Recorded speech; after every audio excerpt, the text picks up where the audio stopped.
Profesör Doktor Celal Arbay hocamızın acil işi olduğu için acilen söz vermemiz gerekiyor. Çünkü kendisini aslında en sonunda söz verip öyle adetlendik, toparlasın, coştursun diye.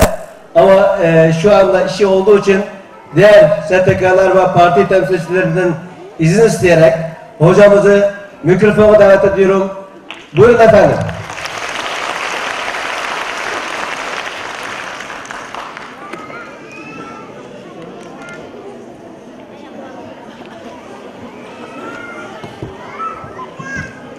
Efendim,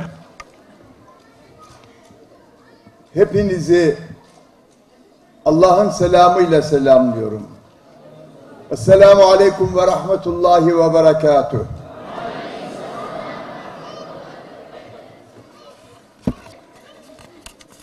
Ben çok sevinçliyim. Diyeceksiniz ki neden? Biz hüznümüzü yadımıza salmak için yığıldık burada. Sen de diyorsun ki ben çok sevinçliyim. Neden biliyor musunuz? Hep yalvarıyorduk. Ya Rab, biz senden birlik, beraberlik istiyoruz. Gönül birliği içerisinde birbirimizi sayarak, severek, nasip eyle, yol alalım sana doğru diyerek dua ediyordu. Her birimiz. En çok da ben dua ediyordum. Çünkü bu dava ile meşgul olanların arasındaki ayrılık hepinizden çok beni üzüyordu. O ayrılığın bize nelere mal olduğunu, ne gibi engeller, manialar karşımıza çıkarttığını gayet iyi görüyordum.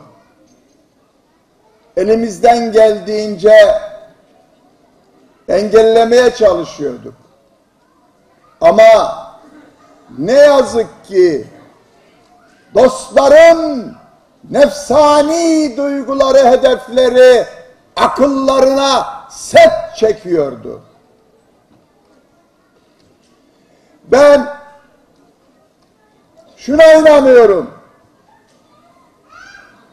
Yeryüzünde Allah'ın davasına sahip çıkan, o davanın bayraktarlığını, öncülüğünü yapmak suretiyle itibar kazanacağına, yol alacağına, ipi göğüsleyeceğine, mutlak kurtuluşa ereceğine inanan en seviyeli, en mazbut, en asil millet Türk milletidir.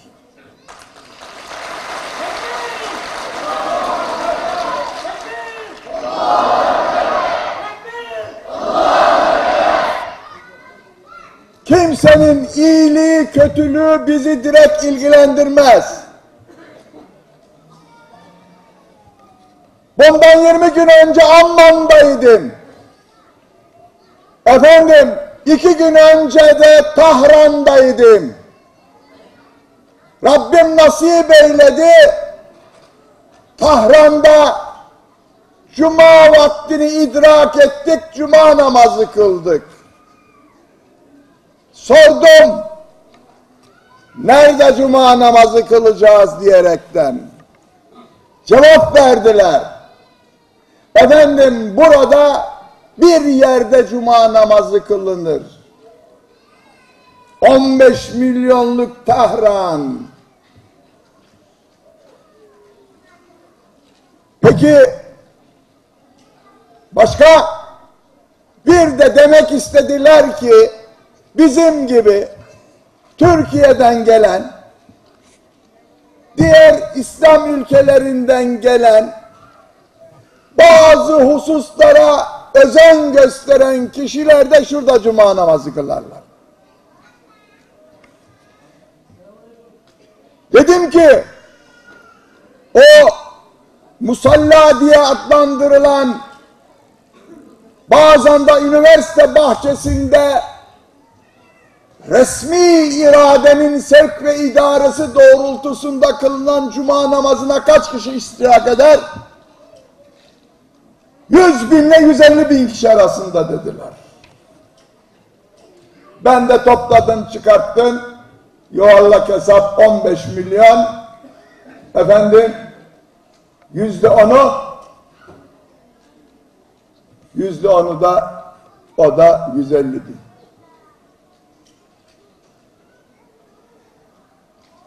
Biz herkesin iyiliğini isteriz. Dedikodu yapmıyorum. Ama şunu haykırıyorum. Yaradan askerim, orduma gazi dedi peygamberim.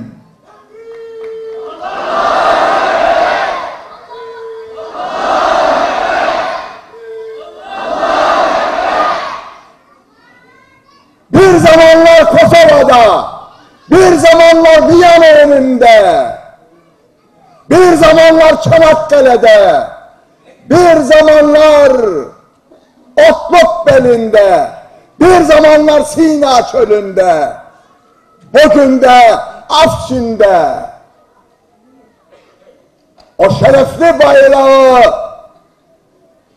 tepelere diken ordu Allah'ın ordusudur. Bundan kimsenin endişesi olmasın. Orada al bayrağı diker, bazı yerlerde de gel bayrağı diker.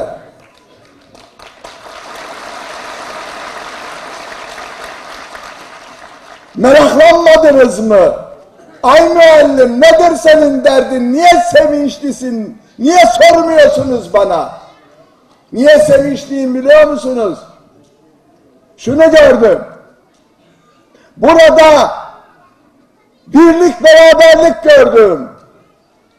Burada Doğu Türkistan davasına sahip çıkanların önce içerilerini fethettiklerini, kendilerini fethettiklerini, yüreklerini fethettiklerini gördüm.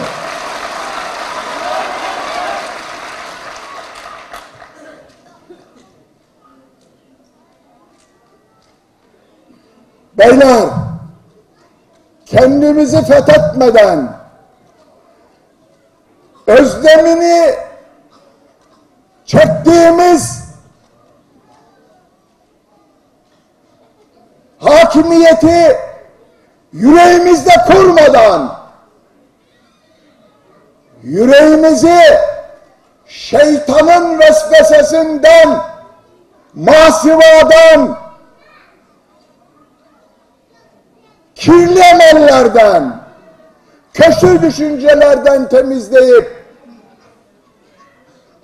yüreğimizi, gönlümüzü Allah'ın cilvegahı kılmadan hedefe varamayız. Bilmiyorum anladınız mı, anlamadınız mı? Burası Allah'ın cilvegahıdır. Rabbim buraya nazar eder. Ben sizin evinize geldiğim zaman kapıyı kapatırsınız. Ondan sonra da şöyle bakarsınız, acaba görülmesini istemediğiniz bir yeriniz var mı? Orayı göstermeyecek şekilde beni buyur edersiniz. Misafir odasına alırsınız. Peki ben soruyorum size. Şu anda Allah bizim kalbimizi bilmiyor, kalbimize nazar edemez diyen var mı içinizde? Her zaman, her an o bizim kalbimizi gözler, gözetir ve görür mü? Peki, içinde sakladığımız duygularla kalbimizi Allah'a açtığımız zaman evimizin kapısını komşuya, dosta açtığımız gibi yüzümüz kızaracak mı, kızarmayacak mı? Onun hesabını yapacağız. Eğer şunu diyebiliyorsak, benim alnım ak, benim başım dik, Ben mahcup olmayacağım. Ben Rabbimin nazar etmesi karşısında yüzüm kızarmayacak dediğimiz an devlet de bizim, vatan da bizim, millet de bizim, hepsi bizim, hepsi bizim.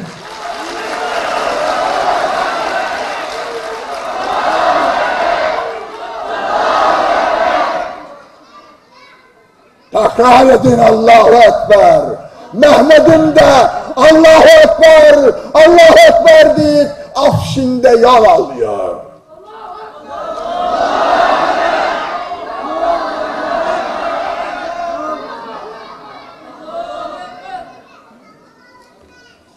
Başkanım tekrarladı. Doğu Türkistan davasıyla meşgul olan bütün dostlar sizi muhabbetle selamlıyorum. Rabbim yüreğinize genişlik versin. Amin. Rabbim sizin kalbinizi korusun. Amin. Yüreğinizi korusun. Amin. Şeytanın şerrinden, düşmanın şerrinden, vesvesici, şeytan kılığındaki insanların şerrinden. Amin. Hani derler ya, işte bu türden bizim birimiz dünyaya bedeldir, dünyaya. Dünyaya bedeldir. Başkanım dedi ki, İslam'ın garantisi Rabbimin sigortasında, himayesinde. Hani kasko masko diyorsunuz ya. Ha işte onun gibi. Kur'an'ınki de öyle. Ama kavimler, hayır öyle değil. Kur'an-ı Kerim okuduğunuz takdirde kurala uyacağız. Önce kendimizi fethedeceğiz. Ondan sonra Kur'an-ı Kerim okuyan kardeşimden Allah razı olsun. O Rabbimin kelamını bize terennüm etti. Şimdi bizim şehitlerimiz var ya, şehitlerimiz geliyor.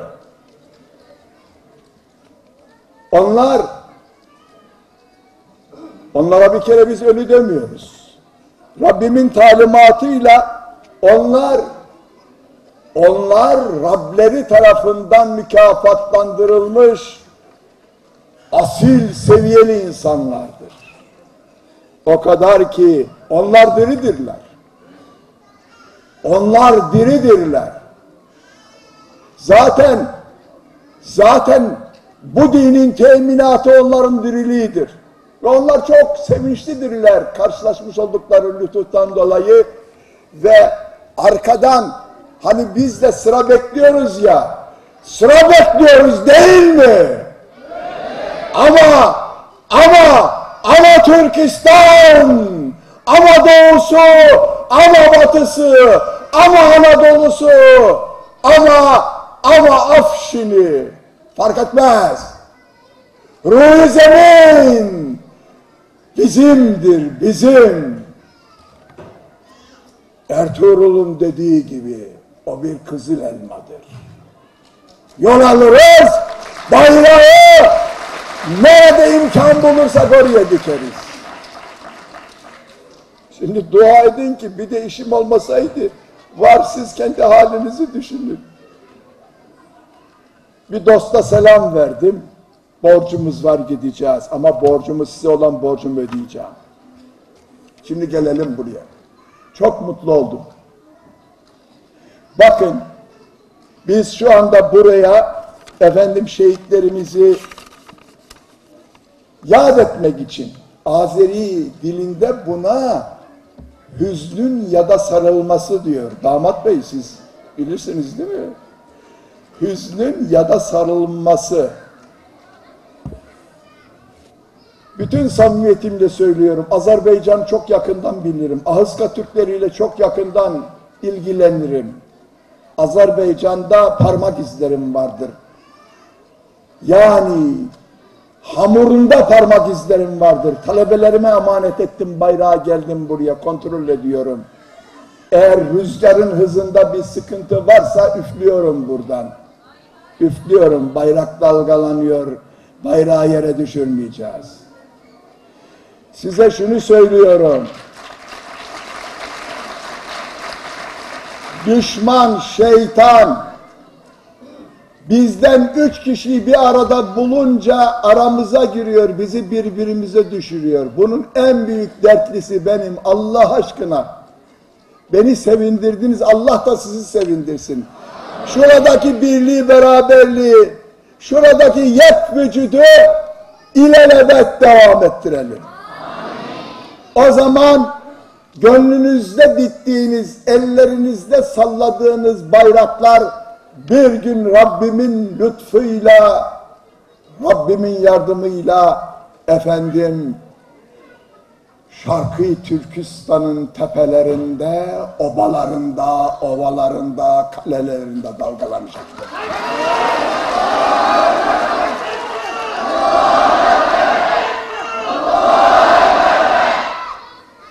Yahu siz hiç anasını özleyen, bir gündür, 2 gündür anasından alıkonulan, anasıyla arasına girilen bir bala görmediniz mi?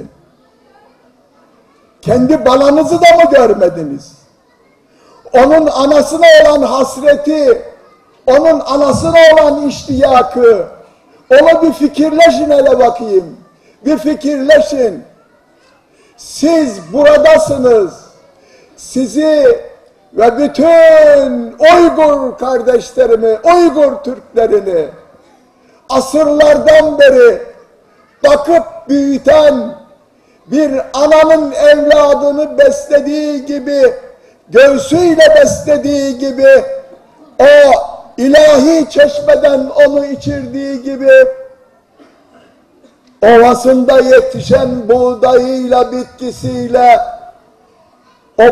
obasındaki otuyla, pınarındaki suyuyla beraber o vatan sizi suladı, ulu babalarınızı suladı. Şimdi ikinizin arasına zalim girdi. Siz o zalimin zulmünün ilelebet olduğunu mu zannediyorsunuz? Siz Allah'a güvenmiyor musunuz? Ağlayan çocuk, ana diye ağlayan çocuğun gözyaşları Rabbimin merhametini, yardımını celbediyor da sizin ağlayışınız, sizin sızlamanız Rabbimin yardımını celbetmeyecek mi? Niçin Allah'a güvenmiyorsunuz?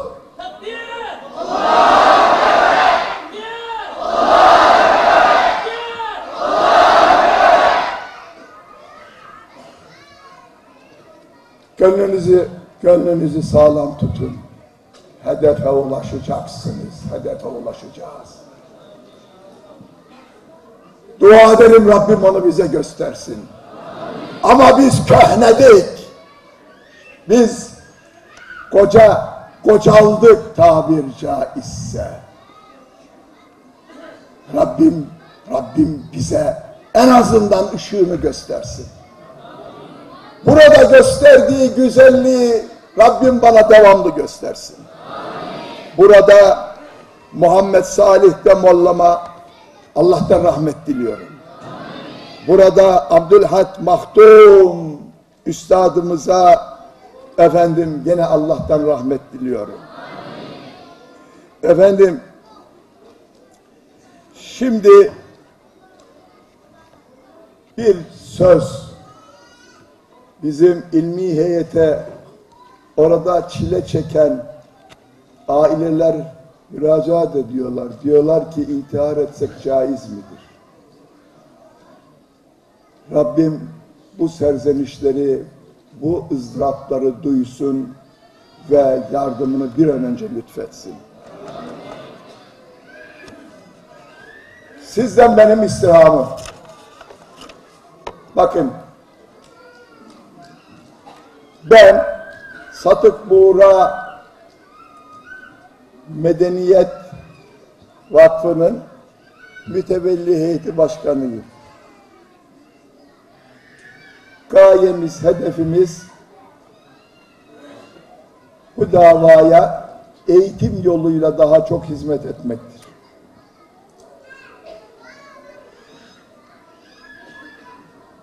Sizinle zaman zaman bir araya geldik. Efendim Doğu Türkistan davasıyla meşgul olan derneklerle beraber bir araya geldik ve politikalar geliştirdik. Birbirimizi sevdik. Kendimiz için istediğimizi diğer kardeşimiz için de istedik. Ve Rabbim bu günleri bize nasip etti. Sizden istirhamım, bak milletvekilliği yapmış bir adamım. Hava atmıyorum size. Devletimizin başı bu hususta meşgul olmayı bana tapşırmıştır. Ve zaman zaman arkadaşlarıma beyefendinin kendisine ve yakınlarına bilgi veriyoruz.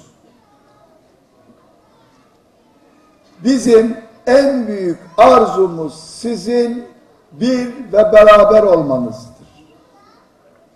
En büyük arzumuz sizin hamaset üreten değil, uzun vadeli, kalıcı sonuçları elde etmeye yönelik plan, program yapan, yapmış olduğu plan ve program doğrultusunda birlikte hareket eden bir olguyu, bir yapıyı, bir aktiviteyi ortaya koymanızdır.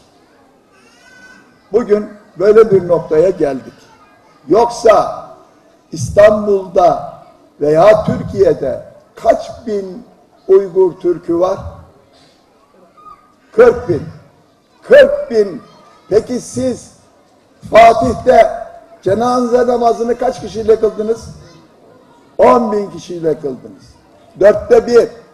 Bakın beyler, bu sosyal etkinliklerde sayı çok önemlidir. Siz bir müşterek sosyal ortaklık içerisinde bulunan kitlenin 1/4'ini bir araya getiriyorsanız bu sizin çok büyük bir başarınızdır. Bu birlikle olur, bu beraberlikle olur, bu fitne fucurla olmaz, bu dedikoduyla olmaz. Öyleyse dedikoduyu bırakıyoruz, fitne fucuru bırakıyoruz, birlik ve beraberlik içerisinde Allahu Ekber'i yalnız slogan olarak söylemiyoruz ha. Allahu Ekber. En büyük kimdir? Allah'tır. Slogana sıra gelince Allahu Ekber, Allahu Ekber. Allahu Ekber dediğimiz o en büyük olan Allah. Birbirinizi sayın, birbirinizi sevin.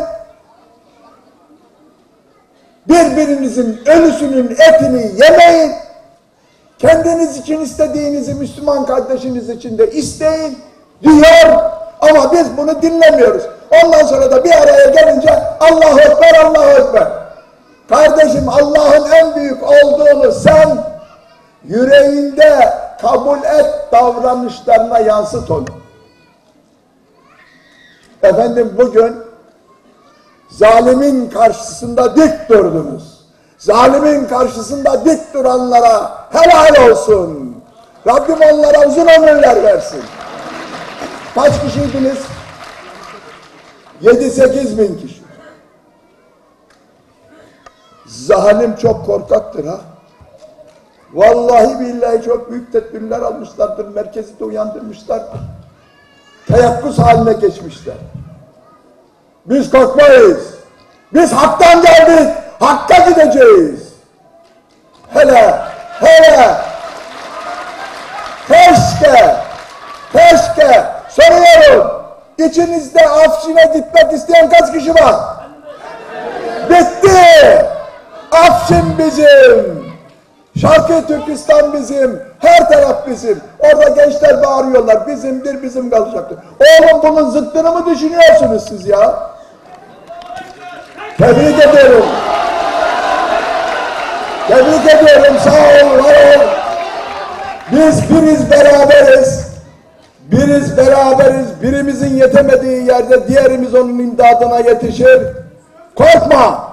Sönmez bu şafaklarda yüzen al sancak. Sönmeden yurdumun üstünde tütenen sonacak. Ben bu duygu ve düşüncelerle hepinizi muhabbetle selamlıyorum. Allah geçmişlerimize rahmet eylesin. Amin. Birlik ve beraberliğimizi daim eylesin. Amin. Vatanımızın bütünlüğü milletimizin birlik ve beraberliği, bütün Türk dünyasının geleceğinin teminatıdır. Rabbim bize o günleri çok yakında göstersin. Hepinizi saygıyla selamlıyorum. Kalın sağlıcakla. Allah bütün şehitlerimize rahmet eylesin.